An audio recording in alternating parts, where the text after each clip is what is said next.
కంచి కామకోటి పీఠాధిపత్యం వహించిన చంద్రశేఖరేంద్ర సరస్వతి మహాస్వామి వారి దగ్గరికి ఎవరెళ్ళినా విష్ణు సహస్రం చదువుకోండి అంటుండేవారు ఆయన. ఆఖరికి ఓ రోజున ఒక అంతేవాసి అడిగాడు, ఏడు మీ దగ్గరికి ఎవరొచ్చినా విష్ణు సహస్రం చదవమంటారు ఏమిటని అడిగారు.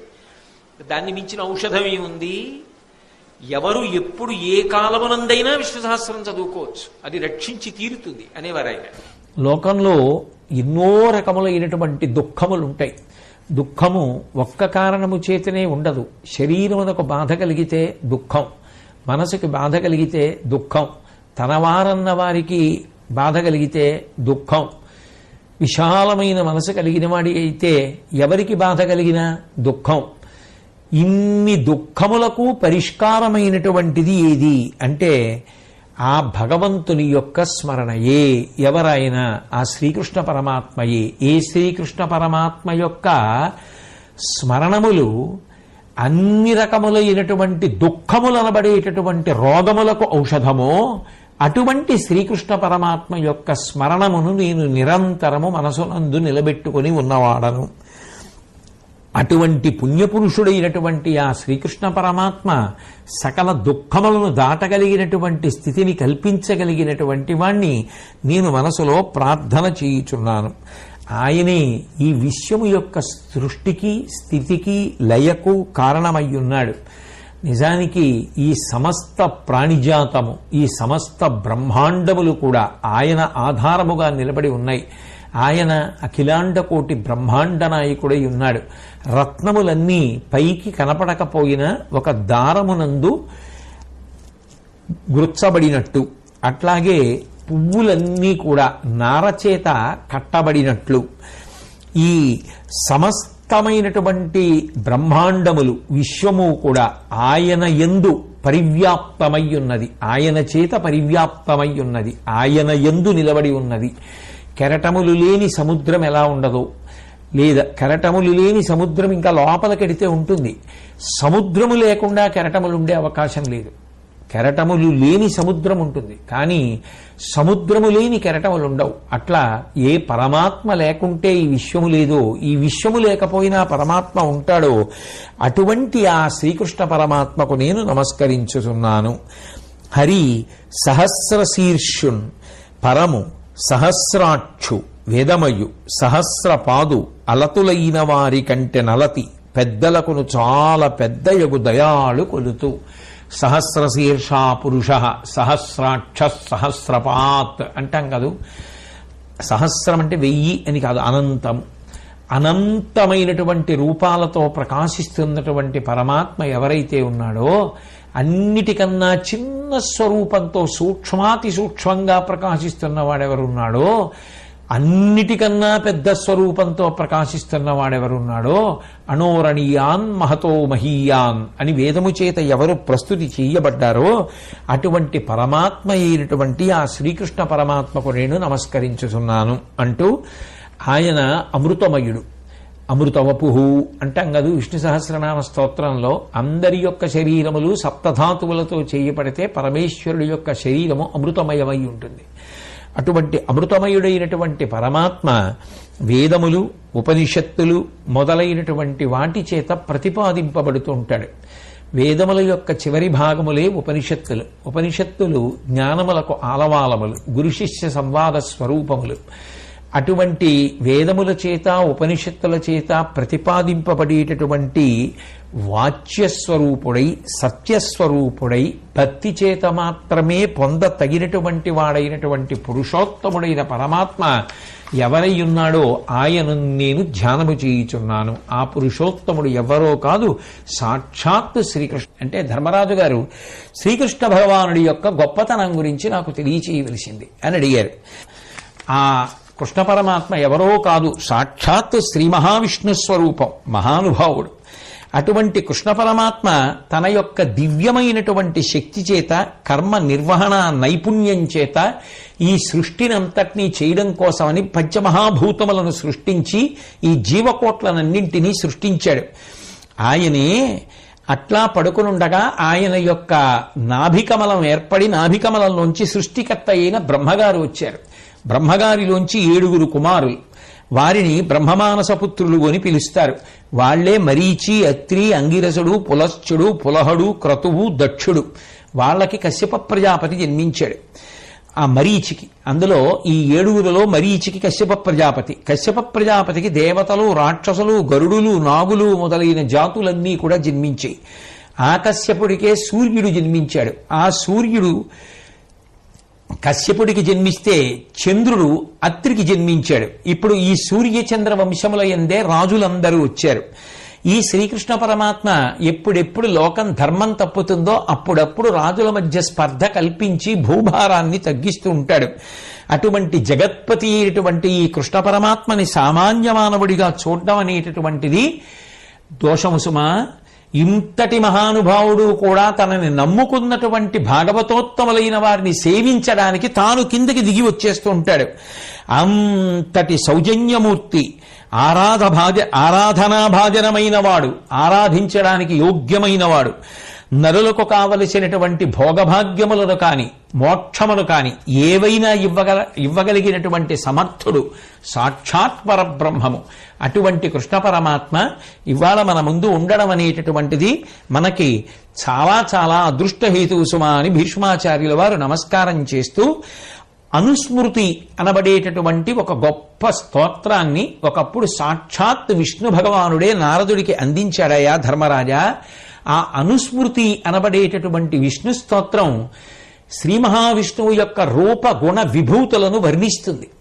అలా వర్ణించేటటువంటి ఆ అనుస్మృతిని చదువుకోవడం, వినడం ఎంతో మంచివి అంటూ వినిపించున్నది అనుస్మృతి అనుభక్తింకొలుచు బహుజనముల కమావాస్యను పున్నమ బారసిని సవినయంబుగ దాననెల్ల విభవము కలుగున్. ఈ అనుస్మృతి అనబడేటటువంటి విష్ణు సంబంధమైనటువంటి స్తోత్రాన్ని లోకంలో అమావాస్య నాడు, పౌర్ణమి నాడు, ద్వాదశి నాడు ఎవరు వినయంతో భక్తితో చదువుకుంటారో వారికి శ్రీ మహావిష్ణువు యొక్క అనుగ్రహ విశేషంగా సమస్తము కూడా సమకూరుతాయి. కాబట్టి అటువంటి అనుస్మృతిని చక్కగా అందరూ కూడా అనుష్ఠించవలసినది అని ప్రబోధం చేసి ధర్మరాజు గారు అడిగినటువంటి ప్రశ్నకి జవాబుగా ఆ శ్రీ మహావిష్ణువు యొక్క వైభవం గురించి ఒకానొకప్పుడు వృత్రాసురుడికి సనత్కుమారుడు చెప్పినటువంటి విషయాల్ని భీష్మాచార్యుల వారు ధర్మరాజు గారికి తెలియచేశారు. ఆ సనత్కుమారుల వారు వృత్రాసురుడితో మాట్లాడుతూ చెప్తున్నవి కాబట్టి దానవేంద్ర అని సంబోధించారు. ఆ శ్రీ మహావిష్ణువుకి భూమి అంతా కూడా పాదం, ఆయన యొక్క తల ఆకాశం లేదా స్వర్గం, దిక్కులన్నీ కూడా ఆయన యొక్క భుజములు. ఆ దేవుడు సకల దేవతాస్వరూపుడై ఉన్నాడు. ఆయన వ్యాపకత్వముతో ప్రకాశిస్తూ ఉంటాడు. అంతటా ఆయనే, ఆయన కానిది లేదు. అంతటా పరివ్యాప్తమై ఉన్నాడు. ఈ ప్రాణులను సృష్టించడం, నిలబెట్టడం, సంహరించడం ఇవన్నీ కూడా ఆయన స్వేచ్ఛగా లీలావిలాసంగా చేసేవాడే తప్ప దానికోసం పెద్ద కష్టపడి చేసేటటువంటి వాడు కాదు. ఈ మనుష్యుడు తాను చేసేటటువంటి కర్మలు పొందేటటువంటి భావములకు అనుగుణంగా ఉంటాయి. మంచి భావములు కలిగితే మంచి కర్మలను చేస్తూ ఉంటాడు. మంచి భావములు కలగడానికి కారణం ఇంద్రియముల గుండా లోపలికి వెళ్ళేటటువంటి విషయములు ఎటువంటివి అన్నదాన్ని బట్టి భావములు ఏర్పడతాయి. భావములకు అనుసరించి కర్మలు, కర్మలను అనుసరించి ఫలితములు, ఫలితములను అనుసరించి ఒక్కొక్కప్పుడు జీవుడు ఉత్తమ జన్మ పొందుతాడు, ఒక్కొక్కప్పుడు మధ్యమ జన్మ పొందుతాడు, ఒక్కొక్కప్పుడు నీచ జన్మ పొందుతాడు. కాబట్టి ఎవరు ఎటువంటి కర్మలను చేస్తున్నారు అన్నదాన్ని బట్టి వాడు అటువంటి శరీరములను పొందుతూ ఉంటాడు.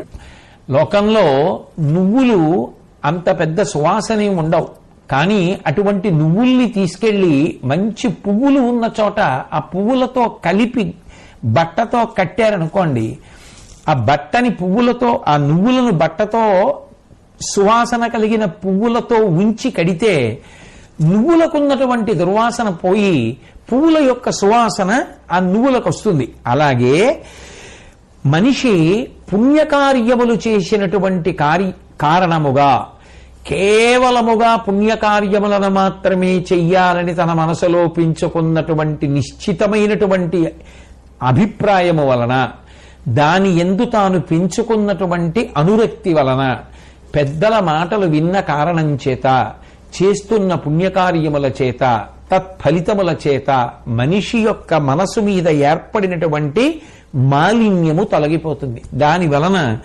జీవుడు మాలిన్యమును విడిచిపెట్టి పవిత్రుడవుతాడు. కాబట్టి కర్మ చేయకపోవడం అనేటటువంటిది ఎటు ఉండదు. కానీ చేసేటటువంటి కర్మలు పుణ్యకర్మలై ఆ పుణ్యకర్మల ద్వారా జీవమాలిన్యము తొలగిపోయేటట్టుగా భావప్రచోదనము చెయ్యగలిగిన వాడు ఆ విష్ణువు ఒక్కడే. ఆ విష్ణువు యొక్క అనుగ్రహము ఎవరి యందు ప్రసరించిందో వాడు ఎప్పుడు ఏది చేసినా ఏదో ఉత్తమ కర్మ చేస్తూ ఉంటాడు. దాని వలన జీవుడి మీద ఉన్న మాలిన్యము తొలగిపోతూ ఉంటుంది. ఎప్పుడెప్పుడు మనసు నిరంతరము ఆ విష్ణువునందు ధ్యానంలో ఉంటుందో అప్పుడప్పుడు శుక్లవర్ణమునందు చిత్తవృత్తి కలిగిన వాడు అని పిలువబడతాడు.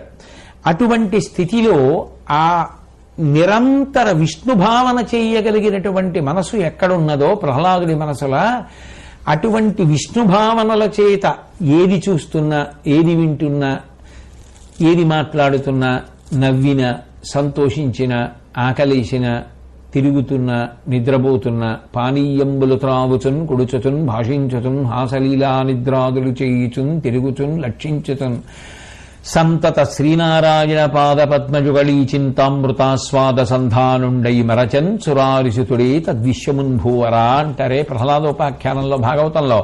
అలా విష్ణుభావనల చేత నిండిపోయినటువంటి మనసు కలిగినటువంటి వాడు గింజలేని పండు వంటి వాడు. అంటే పండు తింటున్నప్పుడు గింజ వస్తే ఆ గింజని మాత్రం వదిలిపెట్టేస్తాం.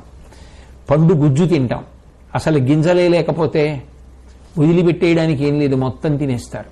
అట్లాగే విష్ణుభావనల చేత నిండిపోయినటువంటి మనసు కలిగినటువంటి వాడెవరుంటాడో వాడు అటువంటి ఉత్కృష్టమైనటువంటి స్థితిని పొందినవాడు. అటువంటి భావనలతో కూడుకున్నటువంటి మనసు ఉన్నవాడు అదృష్టవంతుడు సుమా అని చెప్పి, అది కూడా విష్ణువు యొక్క అనుగ్రహము చేత సంప్రాప్తము కావాలి. కానీ మనం ఏదో అనుకున్నామని అవన్నీ జరగడం సాధ్యం కాదు.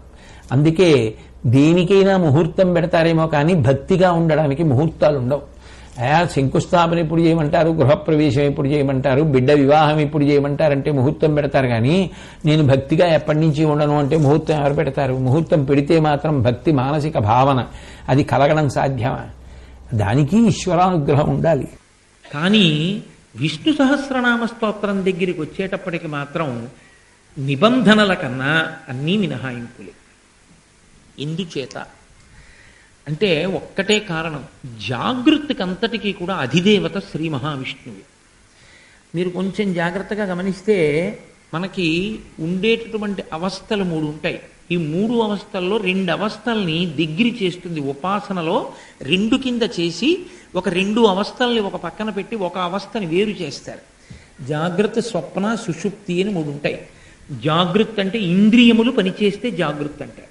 కళ్ళు చూస్తూ ఉంటే, ముక్కు వాసన చూస్తే, నాలుక రుచి చెప్తే, చర్మం స్పర్శ చెప్తే, చెవులు వింటూ ఉంటే జాగృత్. నేను పడుకుందాం అని వెళ్ళి పడుకున్నాను అనుకోండి, ఇంకా నేను గాఢమైన నిద్రలోకి ఇంకా వెళ్ళిపోలేదు. కానీ మనసు ఇంద్రియములను వెనక్కి లాగేసి కలకండం మొదలు పెడుతుంది. అంటే ఇప్పుడు కన్ను కొంచెం తెరిచున్నా ఎదురుగుండా ఉన్నదాన్ని మనసు చూడదు. కన్ను చూస్తుంది కానీ మనసు పట్టుకోదు. చెవి వింటుంది కానీ చెవి విన్నదాన్ని మనసు పట్టుకోదు, తెలియదు. గాఢ నిద్రలో ఉన్నాడా, లేడు, ఇంకా కలకంటున్నాడంటే మనసు తెలివిగా ఉంది ఇంకా. కాబట్టి స్వప్నావస్థ తర్వాత మనసు కూడా ఆత్మలోకి వెళ్ళిపోయి లయం అయిపోతుంది. సుషుప్తి, గాఢ నిద్ర, ఇంకా కల కూడా కనడం. కాబట్టి స్వప్నావస్థ, సుషుప్తి 2 దగ్గరగా ఉంటాయి. ఈ రెండిటికి అధిదేవత పరమేశ్వరుడు, పరమశివుడు. అందుకే రాత్రి నిద్రపోయే ముందు 11 మాటలు శివనామని చెప్పి పడుకోమని చెప్తారు. తెల్లవారి నిద్ర లేచేటప్పుడు మీరు పరమశివ భక్తులైనా సరే, మీ కులదేవత పార్వతీ పరమేశ్వరులైనా సరే, మీ సింహాసనంలో ఉన్నది పార్వతీ పరమేశ్వరులైనా సరే, శివ అంటూ లేవడాన్ని శాస్త్రం అంగీకరించదు. శాస్త్రమే. శివుడు కేశవుడు 2 నేను అంటలేదు. కానీ దేని స్థితి దాందే అంతే. నిద్ర లేచినప్పుడు మొట్టమొదట నోటి వెంట పైకి రావలసినటువంటి మాట ఏదో శాస్త్రమే నిర్ణయం చేసింది. ఇంకా వేరొక మాట ఏదీ నోటి వెంట రాకూడదు. మొట్టమొదట తెలివి రాగానే రావలసిన మాట ఒక్కటే, అది 3 మార్లు పలికి లేవాలి మనసం మించింది. శ్రీహరి శ్రీహరి శ్రీహరి అన్నారు. 3 మాటలు శ్రీహరి అన్న నామం చెప్పి మాత్రమే లేవవలసి ఉంటుంది. అంటే జాగృతి ప్రారంభమైంది. నిద్ర లేచాడంటే ఇంద్రియములు పనిచేయడం మొదలుపెట్టాయి. ఇంద్రియములు పనిచేశాయి అంటే స్థితికారకుడు ఆయన. మనల్ని రక్షణ చెయ్యవలసినటువంటి వాడు శ్రీ మహావిష్ణువే. ఆయనే జాగ్రత్తగా నడిపించవలసి ఉంటుంది. మన జీవితాన్ని ఉద్ధరించవలసినటువంటి స్థితి అక్కడే ఉంటుంది. లేచి ఉన్నప్పుడే చూడవలసింది చూడాలి, వినవలసింది వినాలి. భద్రం కర్ణీభిః శృణుయామ దేవాః అంటారు. మంచి మాటలే చెవుల్లో పడాలి. కాబట్టి ఈ అనుగ్రహం విష్ణువు యొక్క అనుగ్రహంగా వస్తుంది. కాబట్టి ఇది నిలబడాలి అంటే శ్రీహరి శ్రీహరి శ్రీహరి అని 3 మాటలు విష్ణునామని చెప్పి నిద్ర లేవాలి. స్థితి యందు అంటే జాగృతి యందు ఉపద్రవములు ఉంటాయి. నిద్రపోతున్న వాడికి ఏముంటుందండి? నిద్రపోతున్న వాడికి ప్రమాదం అన్న మాట లేదు అసలు. ఎందుకని అంటే పైనుంచి ఏదో పడిపోయినా వాడికి ఏం తెలియదుగా. వాడికి తెలిసి తప్పించుకోలేనిది ఎప్పుడు అంటే జాగృతులనే. తను అలా వెడుతున్నప్పుడు తను వెడుతున్న మోటార్ సైకిల్ స్కిడ్ అయిపోతుంది అనుకోండి, తన ప్రజ్ఞతో ఇంకా తాను రక్షించుకోలేడు. అప్పుడు ప్రమాదం అంటారంటే తన బుద్ధి పనిచేస్తుండగా బుద్ధి చేత తాను తప్పించుకోలేని ఈశ్వర శాసనమైన సంఘటనకు ప్రమాదం అని పేరు శాస్త్రంలో. కాబట్టి నిద్రలో జరిగిన దాన్ని ప్రమాదం అనరు వ్యక్తిరీత్యా. అరీహవాడి ఆయుద్ధాయం అయిపోయిన వాడి మీద ఏదో పడిపోయిందని అంతే.